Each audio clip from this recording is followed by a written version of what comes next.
오늘 우리가 함께 나눌 것은 하나님을 알아가는 것에 대한 것입니다.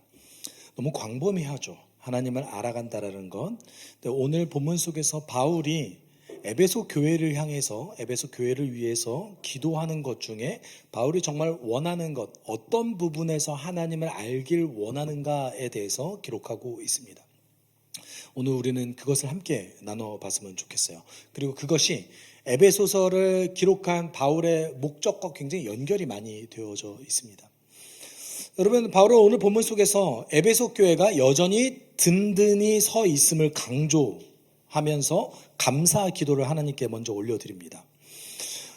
바울 서신을 이렇게 살펴보면 바울의 대부분의 서신은 어떤 교회의 특정한 문제에 대한 바울의 해결책이었습니다. 특별히 우리가 고린도 전서를 읽어본다면 고린도 전서 안에 있는 그 고린도 교회에 대한 바울의 해결 문제와 해결책이 들어가 있죠. 근데 우리가 그 에베소서를 살펴보면 에베소서 안에 우리가 그 에베소 교회의 어떤 특정한 그 큰 문제가 드러나지 않는 것을 볼 수 있습니다. 왜냐하면 오늘 본문 속에서 알 수 있죠. 에베소 교회가 여전히 든든히 서 있습니다. 네. 그럼에도 불구하고 바울이 에베소서를 쓴 이유가 있죠. 그것이 오늘 본문 속에서 드러나는데 오늘 본문 속에서 15절 16절에 이렇게 얘기하고 있습니다. 그러므로 나도 주 예수에 대한 여러분의 믿음과 모든 성도를 향한 사랑을 듣고서 여러분을 두고 끊임없이 감사를 드리고 있으며 내 기도 중에 여러분을 기억합니다 라고 얘기합니다. 여러분, 여기서 그러므로라고 시작하면서 바울이 3절부터 14절까지 얘기했던 그 찬송문의 일반적인 하나님의 일하심, 그리스도를 통해서 우리 가운데 무슨 일을 하셨는가, 우리를 속량하여 주셨고 우리에게 마지막 그림을 보여주셨으며, 그리고 우리가 상속자로서 성령의 도움을 받아서 온전히 살아갈 수 있는 그 은혜를 그러므로라는 단어를 통해서 지금 에베소 교회가 누리고 있다라고 표현하고 있는 겁니다. 근데 이것이 바울의 입장에서는 어느 정도 굉장히 놀라울 수밖에 없었던 이유는 에베소 교회가 가지고 있었던 그 주변 환경 때문이었습니다. 여러분, 그 에베소라는 도시는 아르테미스 신전이 있는 곳이었습니다. 이 아르테미스 신전은 세계 7대, 고대 세계 7대 불가사의 중 하나였어요. 여러분, 그 현재까지 7대 불가사의 중에 남아있는 게 있어요. 고대 시절의 7대 불가사의 중에 현재까지 남아있는 것이 있는데 여러분들이 굉장히 잘 알고 있는 기자의 대피라미드입니다. 혹시 보신 분 계십니까? 기자의 대피라미드 보면 어마어마해요. 네, 어마어마하거든요. 그래서 여러분 피라미드 보면은 혹시 남성분들 중에서 저거 올라갈 수 있겠다라고 생각하시는 분 계십니까? 저 약간 그런 생각했었거든요. 저거 그냥 올라갈 수 있지 않을까? 그렇게 올라가다가 죽은 사람이 한둘이 아니래요. 왜냐하면 여러분 그 제일 앞에 보이는 그 돌이 있잖아요. 그게 제 키보다 커요. 제가 점프 뛰어서 못 올라가요. 거기를. 그 정도로 큽니다. 그 높이가 200m가 넘는 것이거든요. 그러니까 에베소에 있는 아르테미스 신전은요, 기자의 대피라미드와 동급으로 취급받는 건축물이었습니다. 그 고대 시절에 가장 거대한 건축물 중 하나였고, 그리고 실제로 여러분 기자의 피라미드 같은 경우는 무덤이잖아요. 사람이 들락날락하지 않는단 말이에요. 근데 아르테미스 신전은 굉장히 거대하지만 동시에 사람이 현재까지도 이용하고 있는 곳이었어요. 네. 이게 북반민족의 침입에 의해서 불타서 없어졌거든요. 근데 그 터는 아직 남아 있습니다. 굉장히 거대해요. 고고학자들이 연구하기로는 여러분 파르테논 신전 가보신 분 계십니까? 거기도 작지는 않잖아요. 네. 그리스에 있는 파르테논 신전도 작지는 않은데 거기에 최소 4배, 그리고 많게는 5배 정도의 크기를 가지고 있다라고 이야기합니다. 그 정도 신전이었던 거죠. 그리고 그게 당시 바울이 서신서를 썼을 때 그 시대에는 그 신전이 기능하고 있을 때였습니다. 그래서 에베소라는 도시는요, 로마 제국 전체에서 주술, 우상 숭배의 문화가 가장 활발한 도시 중 하나였습니다. 그리고 그 에베소는 로마 제국이 특별히 아시아 지역에서 황제 숭배 사상을 퍼뜨리기 위한 중심 센터 도시로서 삼았던 곳이었습니다. 왜냐하면 기본적으로 우상숭배를 많이 하는 곳이니까요. 주술을 많이 하는 거니까요. 여러분 이 시대에 있었던 그 주술 문화, 이게 영화를 보시면 혹시 그 판타지 영화나 이런 거 보면 마법서 같은 거만 이렇게 나오잖아요. 그렇죠? 이게 이때 있었던 문화였어요. 그래서 마법서를 이렇게 획득해가지고 이 마법의 주문을 외우면 뭔가 일이 벌어질 것이다. 네. 한번 찾아보세요. 나중에 한번 발굴해 보셔가지고 뭔가 얻을 수도 있겠죠. 이게 이 시대에 있었던 주술 문화였어요. 네. 에베소가 그게 가장 활발한 곳이었고, 당연히 그러면 우상숭배와 주술과 그것에 종사하는 사람들이 많았겠죠. 여러분, 우리가 사도행전을 보시면 에베소에서 바울이 이 우상숭배에 종사하는 사람들 때문에 어려움을 겪는 것을 보게 됩니다. 도망가고 막 이러잖아요. 여러분, 바울은요 신기했어요. 왜 신기했냐면 본인이 2년에서 3년 정도의 시간 동안 에베소에서 사역했지만, 바울이 에베소서를 썼을 때는 7년이라는 시간이 지났을 때였거든요. 그럼에도 불구하고 아직도 에베소 교회에 뭐가 있습니까? 그리스도에 대한 믿음이 남아있는 거예요. 여러분, 그리스도에 대한 믿음이 남아있다라는 것은 어떤 뜻이냐면 이 우상도 섬기고 예수도 인정한다라는 뜻이 아닙니다. 예수에 대한 믿음, 무엇입니까? 예수를 나의 주님, 예수를 나의 메시아로 받아들이는 것, 이것이 믿음이죠. 예수가 있다, 예수가 신중의 하나다라는 뜻이 아닙니다. 그러면 이 우상숭배에 젖어 있었던 에베소 교인들에게 이것은 굉장히 어려운 챌린지 중 하나였을 겁니다. 그럼에도 불구하고 바울이 에베소를 떠난 지 7년이 넘었음에도 불구하고 그리스도를 향한 뭐가 있었다? 믿음이 있었다. 바울이 이 소식을 듣고 굉장히 기뻤어요. 그리고 그뿐 아니에요. 뭐가 있어요? 모든 성도를 향한 뭐가 있었대요? 사랑이 있었다. 에베소는 그 교통의 중심지였고 대도시였습니다. 그리고 이 시대의 문화는 어떤 것이 있었냐면, 그리스도인들이 도시와 도시를 이동할 때가 있잖아요. 그러면 어디에서 묵었을까요? 같은 그리스도인의 집에서 묵었습니다. 그럼 에베소 교인들은 모든 성도를 향한 사랑이 있었대요. 그럼 환대를 했다는 거죠. 환대를 했다는 거예요. 그들을 섬겼다는 거예요. 그들을 그냥 나그네처럼 내버려두지 않았다는 겁니다.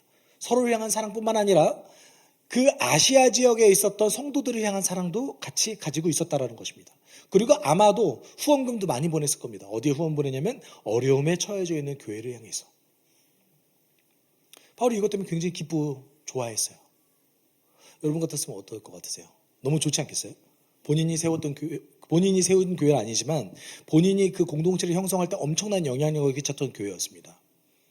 동시에 그 교회의 지도자들을 본인이 직접 훈련시켰던 교회였습니다. 자기가 떠나 있었는데, 굉장히 장시간 동안 떠나 있었는데 그 교회가 아직 건강하게 자라고 있는 거예요. 네. 여러분은 여러분의 후배들, 여러분의 자녀가 계속 끝까지 여러분을 의존하길 원하십니까? 우리 재현자님이 굉장히 고개를 흔드시는데 그렇죠? 의존하길 원하세요? 한 25살, 35살에서도 엄마 이것 좀 해줘. 혹시 여기 계시나?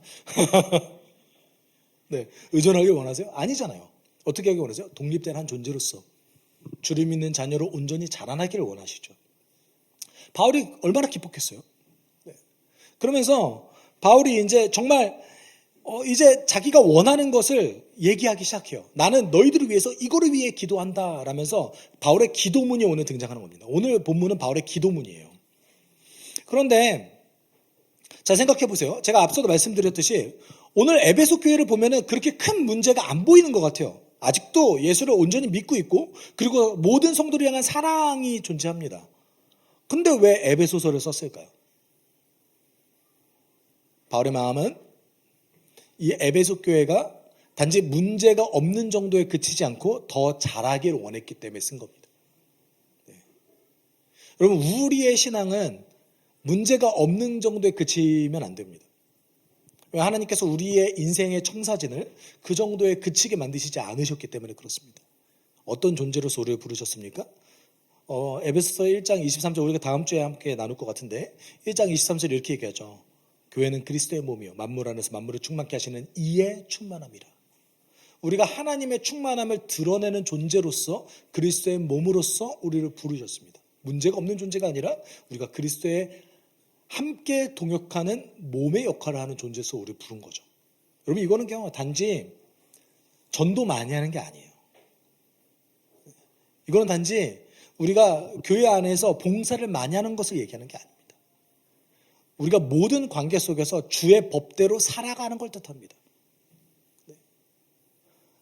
모든 영역에서 하나님의 주권이 드러나는 걸 뜻합니다. 그 어떤 의미에서는요, 여러분 잘 생각해 보세요. 예수께서 우리 가운데 이렇게 명령하셨어요. 서로 사랑하래요. 공동체 안에서는 서로 사랑하래요. 어떻게 사랑하래요? 내가 너희를 사랑했듯이 너희는 서로 사랑하라. 어떤 방법으로 사랑하는 겁니까? 예수의 방법으로. 그럼 누구를 사랑하는 겁니까? 공동체를 사랑해요. 그럼 이러면 어떻게 된대요? 세상 사람들이 너희가 내 제자인 줄을 알게 될 것이다. 여러분 우리가 왜 전도합니까? 우리가 왜 복음을 전합니까? 예수가 좋아서 전도하는 거예요. 그런데 잘 생각해 보세요. 예수께서는 동시에 마태복음 28장 19절 20절에서 그러므로 너희는 가서 모든 족속으로 제자를 삼아 아버지와 아들과 성령의 이름으로 세례를 주고 내가 너희에게 분부한 모든 것을 가르쳐 지키게 하라 라고 명령하셨습니다. 그러면 가야 되잖아요. 뭐가 필요해요? 시간이 필요해요. 그렇죠? 그러면 영적으로 성장한다고 해서 교회에 나의 시간이 다 몰빵되는 게 맞냐? 언제 만나요? 언제 가요? 네. 그쵸? 맞아요. 그럼 우리는 그러므로 균형 있게 성장하는 게 중요해요. 성경은 굉장히 디테일하게 균형 있게 어떻게 성장하는지에 대해서 이야기하고 있습니다. 바울은 에베소서를 통해서 그 균형 있는 영적 청사진을 그리고 있어요. 그리고 그것에 가장 중요한 게 무엇이냐라고 했을 때 하나님을 알아가는 거다라고 얘기합니다. 우리의 영적 청사진에서 가장 중요한 것은 무엇입니까? 하나님을 알아가는 겁니다. 그래서 17절에 이렇게 얘기합니다. 같이 읽어볼까요? 우리 주 예수 그리스도의 하나님이신 영광의 아버지께서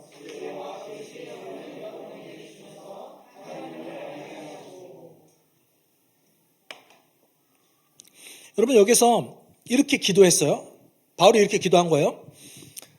지혜와 계시의 영을 우리에게 주셔서 하나님을 알게 하셨다라고 표현하고 있습니다. 지혜와 계시의 영, 성령님을 뜻합니다. 그런데 어떤 형용사를 썼어요. 꾸미는 말이죠. 성령께서 어떤 분이래요? 지혜의 성령님이시기도 하시고 계시의 성령님이시기도 하시대요. 여기서 계시라는 표현이 좀 어렵잖아요. 우리 따라해볼까요? 드러남. 네, 드러남이란 뜻이에요. 계시 영어로 revelation이죠. reveal의 명사형입니다. 드러나다라는 것이 명사로 바뀐 거예요. 여러분 이 계시라는 것은 드러났다는 거예요. 그러면 우리가 여기서 혼돈되는 게 있습니다. 하나님에 대해서 뭔가 드러낸다라는 뜻인데 그러면 성령께서 새롭게 하나님에 대해서 드러내는 것인가 아니면 이미 드러난 것을 우리가 이해하는 것인가? 이 두 가지 중에 우리는 어떤 게 더 맞는 것 같으십니까? 성령께서 1번이에요. 성령께서는 새롭게 우리에게 하나님에 대해서 알게 하신다. 이게 1번이고요. 두 번째는 이미 드러난 하나님에 대한 것을 우리가 가진 지혜로서 온전히 이해하고 알 수 있게 도와주신다. 이게 2번입니다. 3번이 있을까요? 3번은 없어요. 둘 중에 하나예요. 네. 마음속으로 찍어보세요. 1번, 2번. 네. 2번입니다. 2번. 잘 보세요.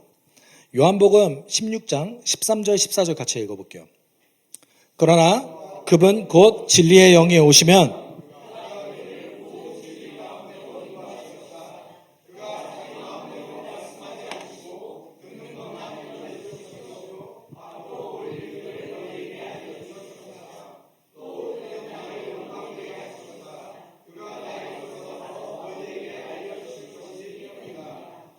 여러분 성령께서 하시는 역할에 대해서 예수께서는 말씀하셨습니다. 뭐라고 말씀하셨어요? 진리의 영, 진리를 알게 하시는 그 영이 오시면 그가 너희에게 모든 진리 가운데로 인도하실 것인데, 성령께서 우리를 진리 가운데로 인도하신다고 합니다. 그런데 그가 어떻게 하신대요? 자기 마음대로 말씀하시지 않으시고 듣는 것만 일러주실 것이다. 예수께서 이미 하나님에 대해서 알려주셨습니다. 그가 인간의 몸을 입고 오셔서 하나님에 대해서, 그리고 모든 진리에 대해서 가르치셨습니다. 하나님 나라에 대해서, 기쁜 소식에 대해서 알려주셨습니다. 그리고 본인 스스로에 대해서 알려주셨습니다.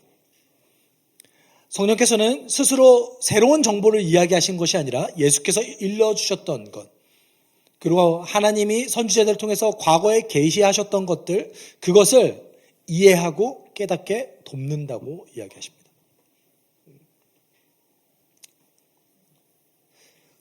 그래서 14절에도 동일하게 한 번 더 강조하시죠. 그가 나의 것을 받아서 너희에게 알려주실 것이기 때문이다. 여러분, 성령께서 우리 가운데 새롭게 뭔가 하나님에 대한 드러나는 어떤 새로운 지식을 우리에게 알려주셔서 성경 외의 것을 알려주시는 게 아닙니다. 하나님은, 우리 성령 하나님께서는 성경에 있는 그 내용들로 우리를 인도하십니다. 그리고 이해하게 하시고 알게 하십니다.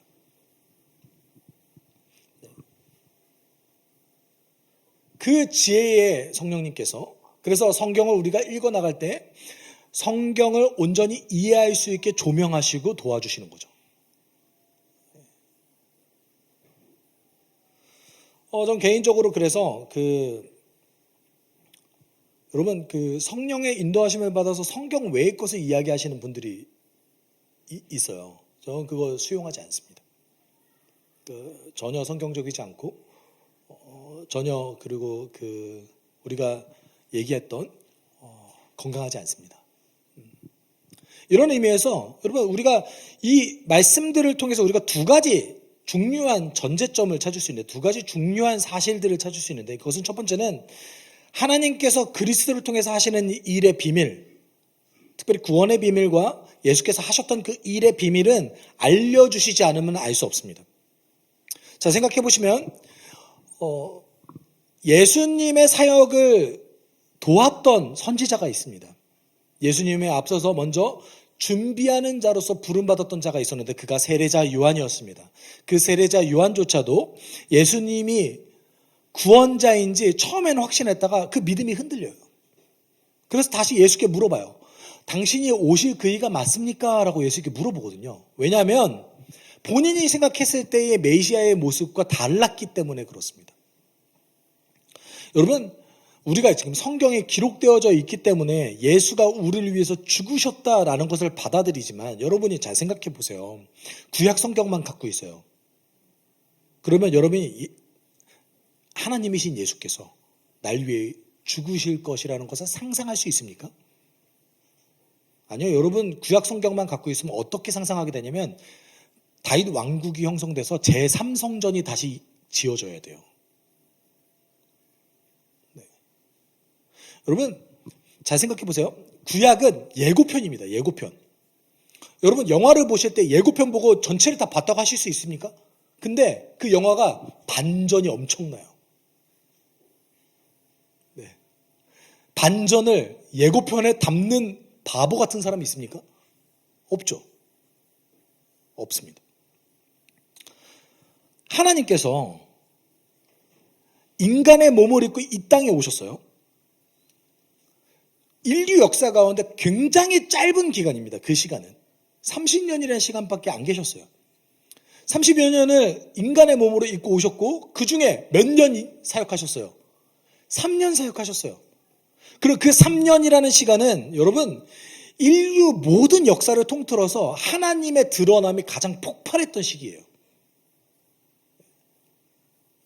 우리가 그걸 기억해야 된다는 거예요. 그냥 과거에 하나님께서 말씀하셨던 것이 성취된다 정도가 아니라 그 이상이죠. 하나님이 직접 오셨는데, 감히 선지자 따위가 말로 전한 것과 비교할 수 없죠. 그래서 서신서에서 계속 그렇게 얘기하잖아요. 이 복음의 내용이 천사들조차 그리고 과거의 선지자들조차 너무나 흠모했던 그 내용이다. 하나님에 대한 비밀은 예수께서 알려주시기 전까지 우리는 온전히 알 수 없었습니다. 그가 우리 가운데 드러내 주셔야지만 우리는 알 수 있었습니다. 그래서 요한복음 1장 1절에 가장 중요한 선언이 하나 등장하는데 태초에 말씀이 계셨다. 그 말씀은 하나님과 함께 계셨다. 그 말씀은 하나님이셨다. 그럼 예수님을 표현하는 말인데 예수님은 창조자이래요. 말씀과 함께 계셨대 태초에.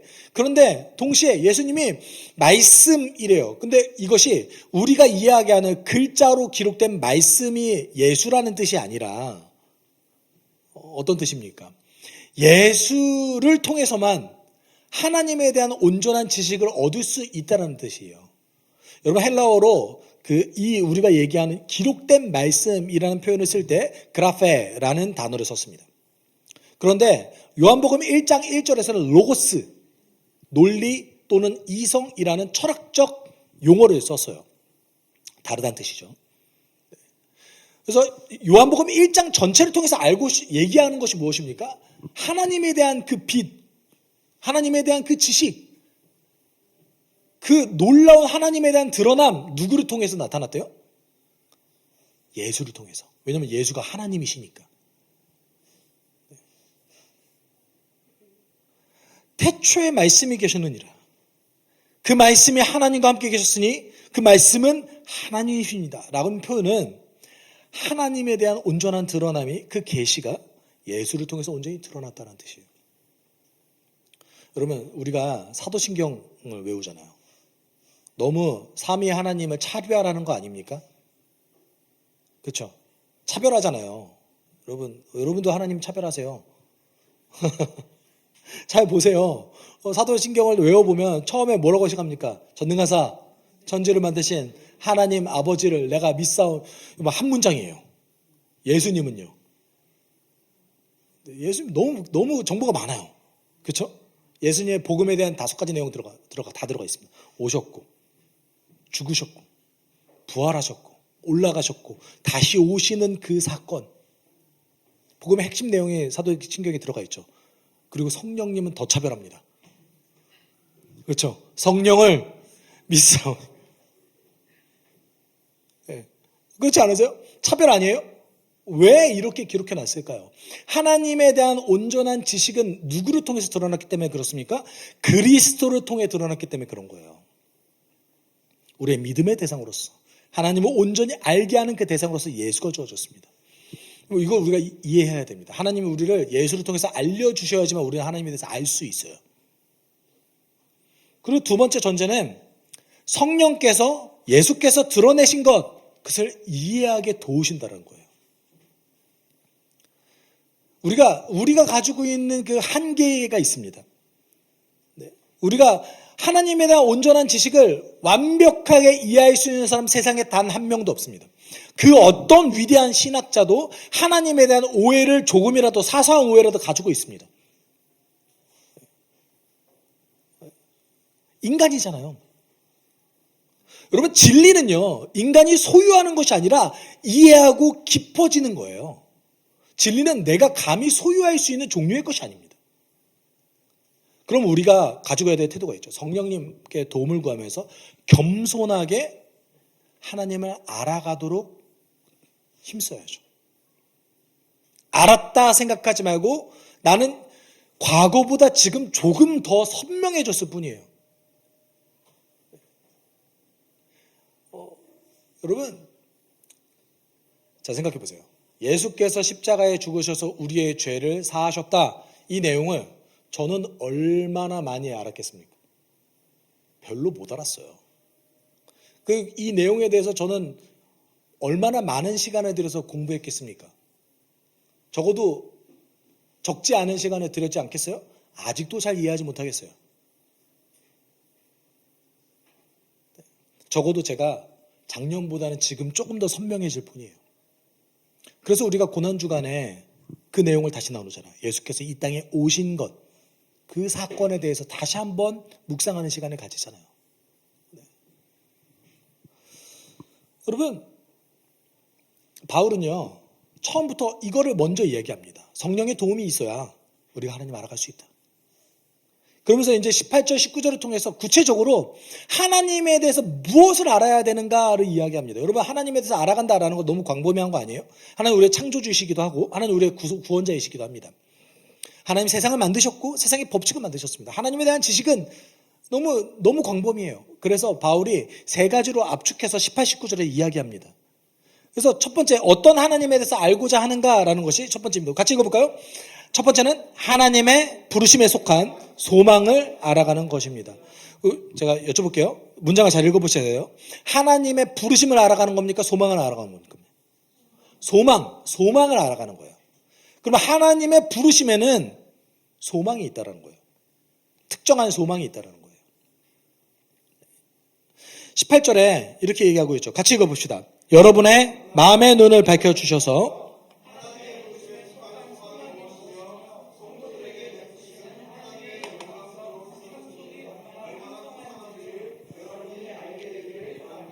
처음에 뭐라고 얘기합니까? 마음의 눈을 밝혀주셔서 성령의 도움으로 우리의 마음의 눈을 밝혀주셔서 하나님의 부르심에 속한 소망이 무엇인지 우리로 하여금 알기를 기도했던 거예요. 바울이.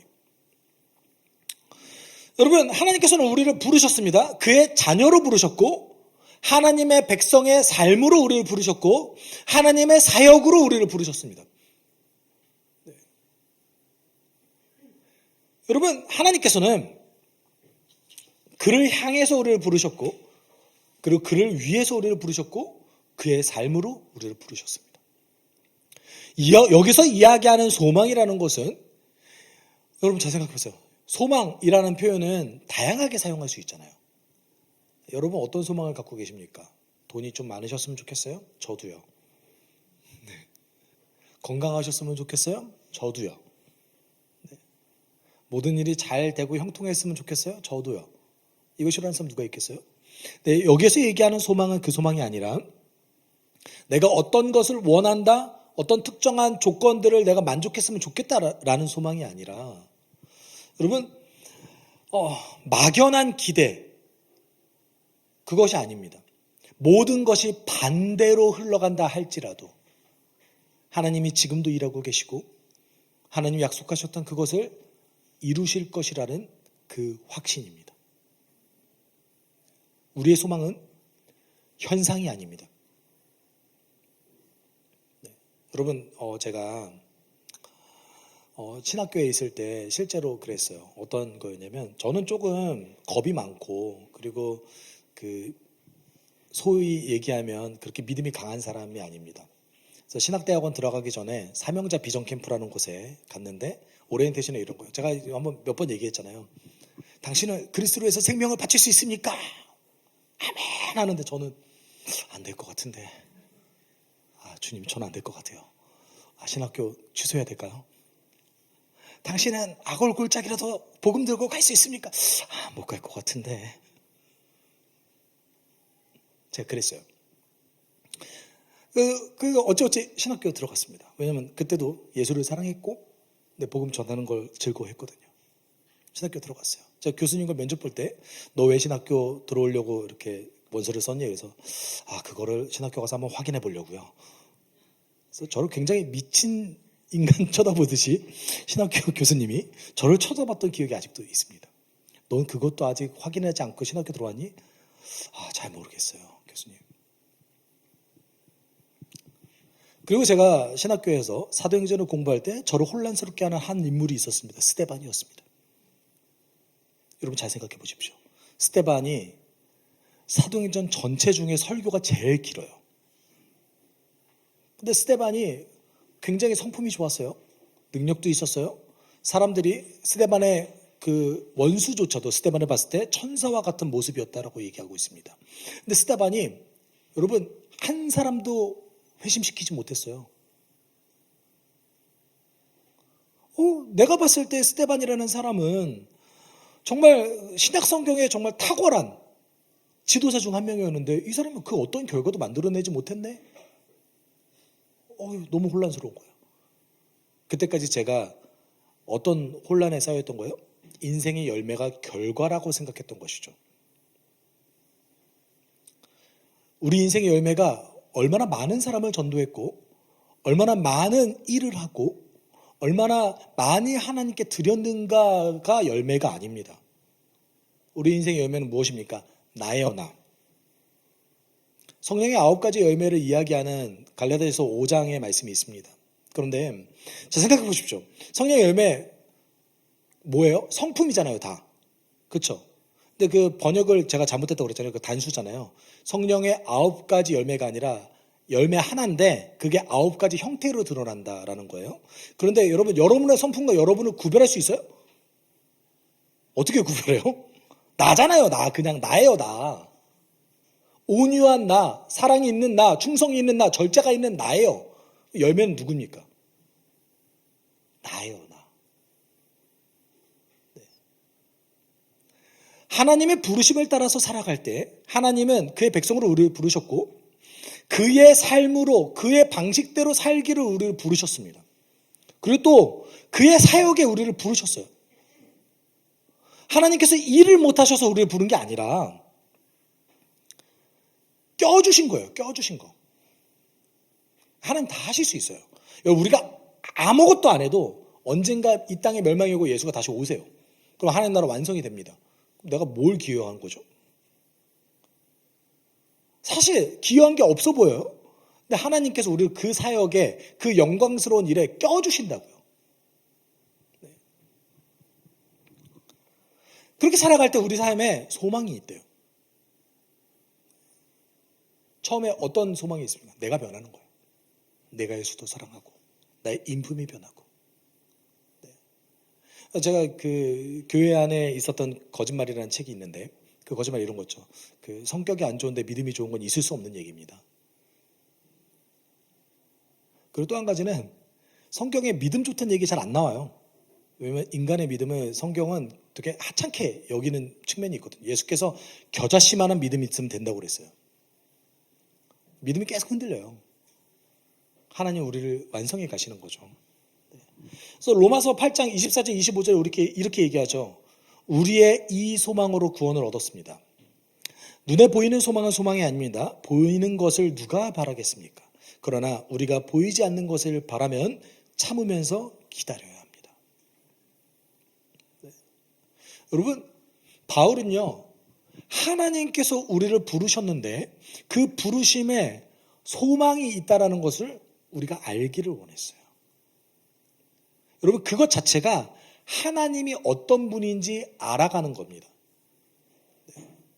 그리고 두 번째는 하나님께서 성도들에게 베푸시는 하나님의 영광스러운 상속이 얼마나 풍성한지를 알아가는 것입니다. 하나님께서 우리 가운데 선물을 많이 주셨습니다. 여러분, 그 선물은 죽어서 받는 겁니까? 아니요.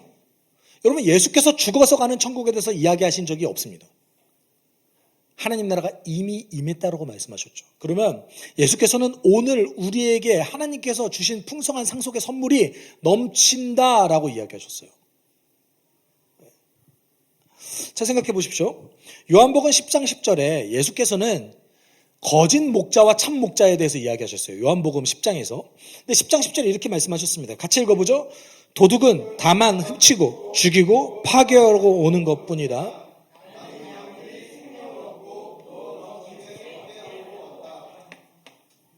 여러분, 예수께서 요한복음 10장에서 거짓 목자에 대해서 얘기하실 때 그 거짓 목자의 결과는 사람을 죽인다. 그 사람을 파괴시킨다. 라고 이야기하셨습니다. 그러면서 참 목자이신 나는 예수 그리스도는 참 목자이시면서 동시에 생명을 주시기 위해서 오셨대요. 뭘 주시기 위해서 오셨대요? 생명을 주시기 위해서 오셨대요.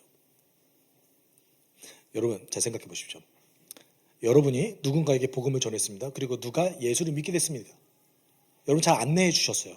하나님 그거 너무 기뻐하실 겁니다. 근데 여러분이 생명을 줬습니까?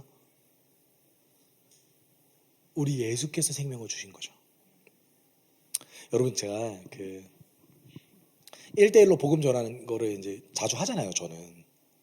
그래서 제가 성도님들과 만나면 목사와 이렇게 1대1로 대면해서 대화 나눈 적이 없어요라고 얘기하신 분 계세요. 그래서 저랑 시간 보내시는 걸, 목사님 시간 뺏을까 너무 죄송해요.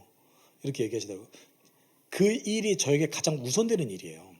근데 제가 한 분 한 분 이렇게 복음을 전하다 보니까 하나님께서 저를 겸손하게 하시더라고요.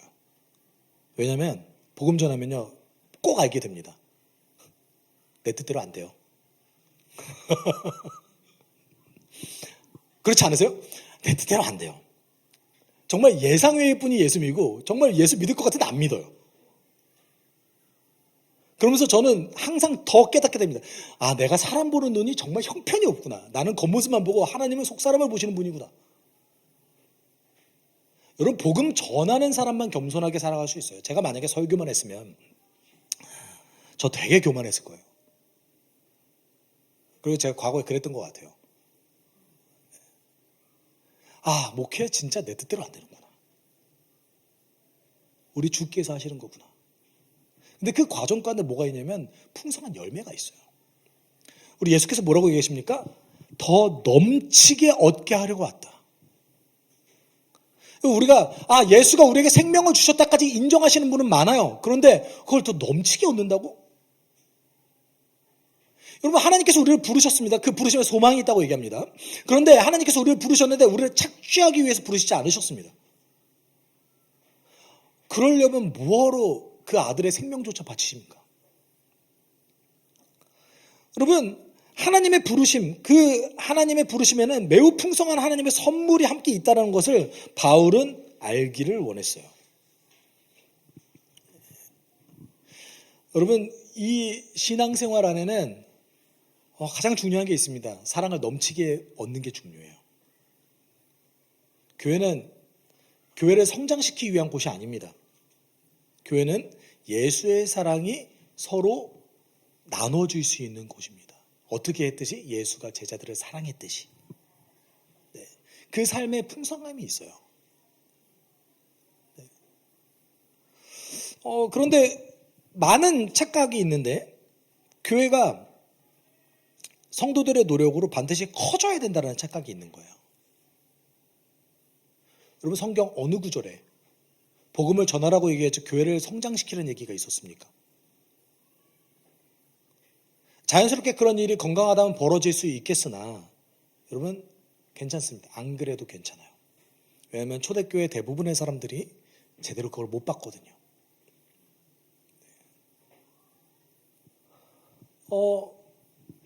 여러분, 이 하나님께서 우리 가운데 부어주신 그리스도인의 삶 자체에 굉장히 풍성한 선물들이 넘치게 있습니다. 우리의 인생의 목표는 그 선물을 누리는 것입니다. 여러분, 이게 영적인 삶이에요.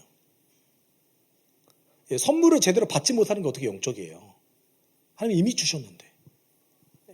그리고 바울이 이런 표현을 썼습니다. 데살로니가 전서 5장 16절, 18절. 여러분, 이거 너무나 잘 알던 구절이죠. 같이 읽어볼까요? 항상 기뻐하십시오.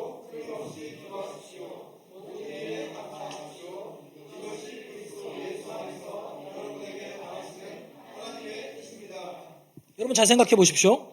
저는 사실 이 데살로니가 전서 5장 16절에서 18절을 읽으면서 굉장히 억울해했어요. 아니, 어떻게 사람이 항상 기뻐해? 아니, 어떻게 항상 기도해? 하나님 너무 과한 거 주신 거 아니야? 이런 명령을 내가 어떻게 지켜? 여러분, 그런 생각 저만 했어요? 왜 저만 이상한 사람 만드세요? 여러분, 다 이런 생각 해보셨잖아요. 너무 과한 거를 얘기하신다. 여러분, 이게 잘 보세요. 뒤에 구절을 잘 안 보셔서 그래요. 뒤에 구절 뭐라고 얘기해요? 이것이 그리스도 예수 안에서 여러분에게 바라시는 하나님의 뜻입니다. 기대감이라고요. 하나님은 우리 가운데 기대하시는 것이 있는데 그 기대가 뭐예요? 우리가 기쁘길 기대하세요.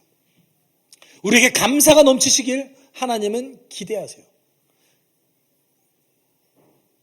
우리가 주께 기도하길, 모든 것 다 주시기를 원하시는 그 하나님께 원없이 기도하길 하나님은 기대하세요. 하나님의 기대감이잖아요. 그럼 우리가 기뻐해야 되는 거 아니에요? 우와, 하나님 우리를 향해서 이렇게 큰 선물을 주시고 우리에게 이런 마음을 가지고 계시는구나. 근데 이걸 좀 인정해야 됩니다. 우리가 꼬였어요. 우리가 꼬였어요. 그래서 성경을 읽을 때 이 명령은 좀 심한 거 아닌가? 하나님의 사랑의 관점으로 성경을 못 읽는 거예요. 그래서 누가 필요합니까? 성령님의 도움이 필요한 거예요. 그래서 성령님의 도움이 필요해요. 마음 가운데 하나님 성경 읽을 때 하나님 원망스러우시죠? 그러면 잠깐 멈추세요. 그날 목표로 했던 거 다 못 읽으셔도 괜찮습니다. 그게 뭐라고요? 네. 그때 잠깐 멈추시고 성령님의 도움을 구하십시오. 하나님, 제 마음이 꼬인 것 같습니다. 하나님의 사랑으로 이 말씀이 잘 안 읽혀집니다. 저에게 지혜를 주십시오. 네.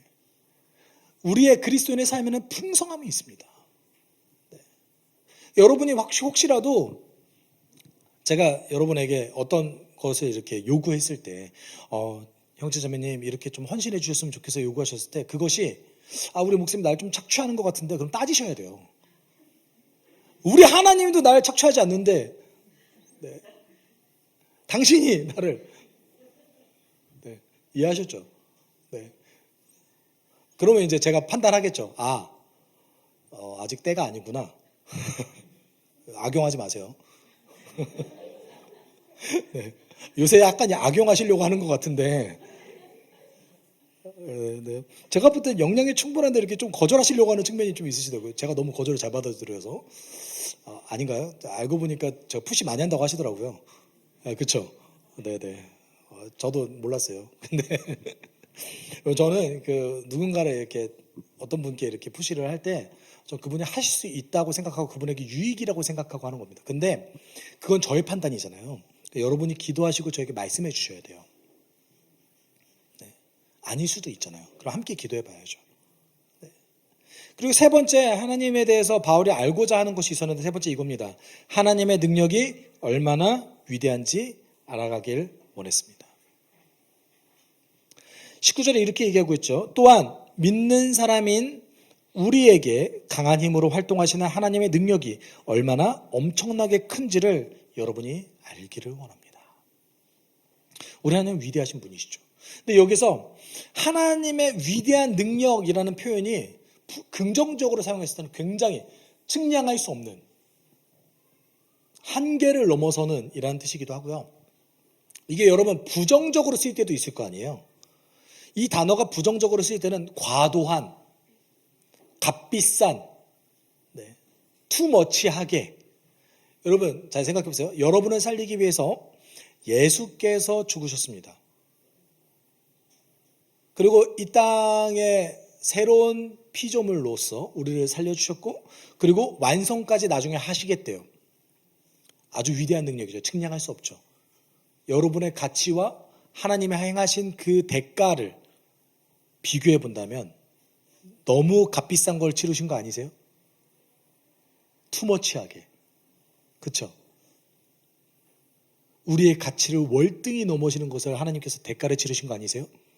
그럼 우리 가운데 여러분 이 마음이 있어야 됩니다. 어떤 마음이에요? 나의 가치는 예수의 가치입니다. 여러분 스스로 너무 그렇게 막 비교해서 낮추지 마세요. 새로운 생명으로서 나를 탄생시킨 그 가치는요. 예수가 어떤 것까지 바치셨습니까? 본인의 생명까지 바치셨습니다. 하나님이신 그분이 그분의 존재를 바치셨다고요. 누구를 살리기 위해서? 나를 살리기 위해서, 우리를 살리기 위해서. 바울은 이 위대한 능력을 알기를 원했습니다. 세 가지 알기를 원했죠. 하나님의 부르심에 대한 소망, 그 부르심 안에 있는 그 풍성함, 그리고 하나님의 능력을 알기 원했습니다. 그럼 이것을 알기 위해서 우리에게 정말 반드시 필요한 세 가지가 있습니다. 그것이 무엇이냐면 명확한 진리가 필요합니다. 성경, 명확한 진리가 필요합니다. 그 명확한 진리를 우리에게 이해시켜 주시는 성령의 도움이 필요합니다. 그리고 마지막으로 공동체가 필요합니다. 함께 살아내야 돼요. 여러분 오늘도 주 안에서 그 하나님을 알아가기 위해서 노력하십시오. 성령의 도움으로 진리를 알기 위해서 힘쓰십시오. 그리고 그것이 어려울 때 공동체의 도움을 구하십시오. 함께 알아가십시오.